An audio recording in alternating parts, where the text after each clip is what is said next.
से लौटते ही हुआ मातम फौजी के बेटे की चाकू से निर्मम हत्या, 3 आरोपी गिरफ्तार।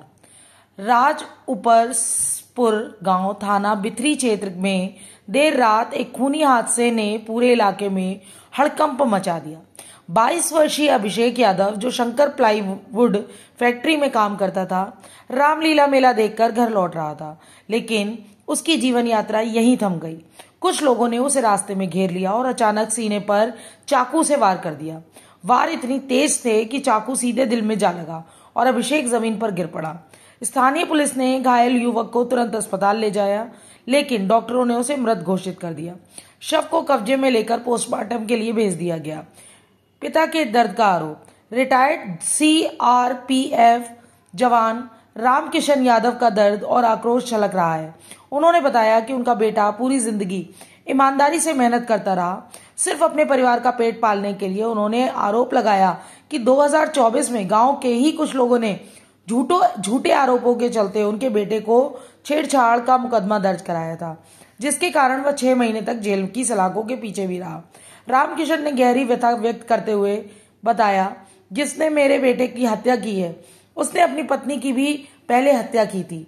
हम किस दुनिया में जी रहे हैं? मेरा बेटा सिर्फ अपनी जिम्मेदारी निभा रहा था और वही लोग उसे मौत के घाट उतार देते हैं। पुलिस की कार्यवाही। SP उत्तरी मुकेश मिश्रा ने बताया कि मृतक के पिता की तहरीर पर 3 लोगों सतीश, बुद्धपाल और सुंदरलाल के खिलाफ धारा 103 और 3/5 के तहत मुकदमा दर्ज किया गया है। तीनों आरोपियों को हिरासत में लिया गया और पूछताछ जारी है।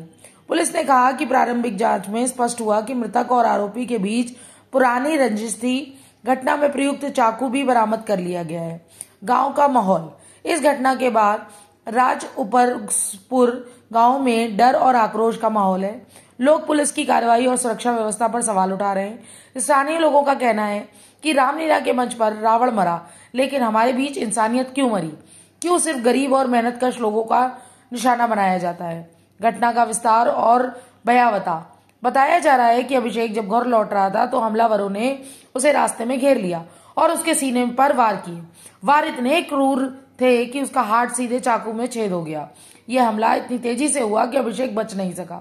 पुलिस ने इलाज के लिए अस्पताल ले जाने की पूरी कोशिश की, लेकिन उसकी जान नहीं बच सकी। अभिषेक केवल 22 साल का था और अपने परिवार के लिए रोजी रोटी कमाता था। 2024 में झूठे मामले में चलते 6 महीने जेल में भी रहा। आरोपी ने पहले ही किनकी हत्या हुई है?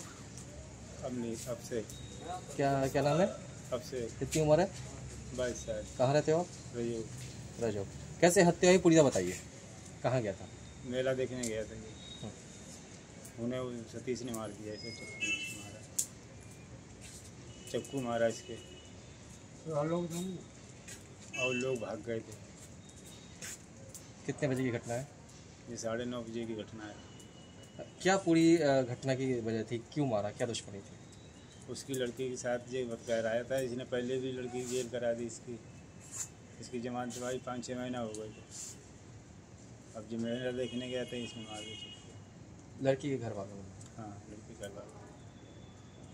तो लड़की क्या करती है? वो घर पर रहती है, पढ़ने जाती है। छेड़खानी का आरोप है आपके बेटे पे? क्या? हाँ, छेड़खानी का आरोप है। तो क्या चाहते हैं आप? सजा मिलनी चाहिए। कौन लोग हैं, किन पे आरोप है आपका? किसान लोगों पे। सतीश। और कौन?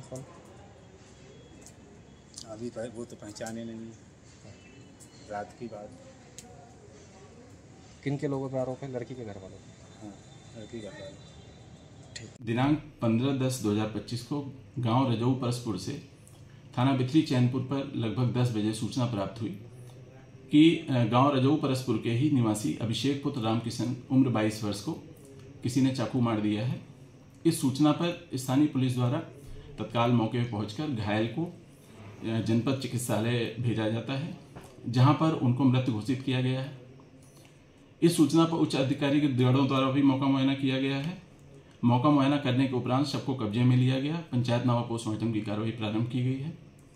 मृतक के पिता से लिखित तहरीर प्राप्त की गई। मृतक के पिता ने 3 व्यक्तियों सतीश, बुद्धपाल तथा सुंदरलाल को नामित करते हुए एक पूर्व मुकदमे की रंजिश के कारण हत्या किए जाने का आरोप लगाया है।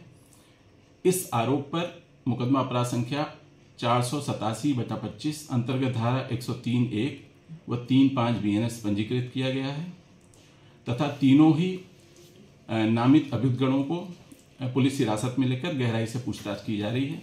शीघ्र ही पोस्टमार्टम रिपोर्ट प्राप्त करके और समस्त तथ्यों को समाहित करते हुए विवेचना को अंतिम रूप दिया जाएगा और आवश्यक विधिक कार्रवाई की जाएगी।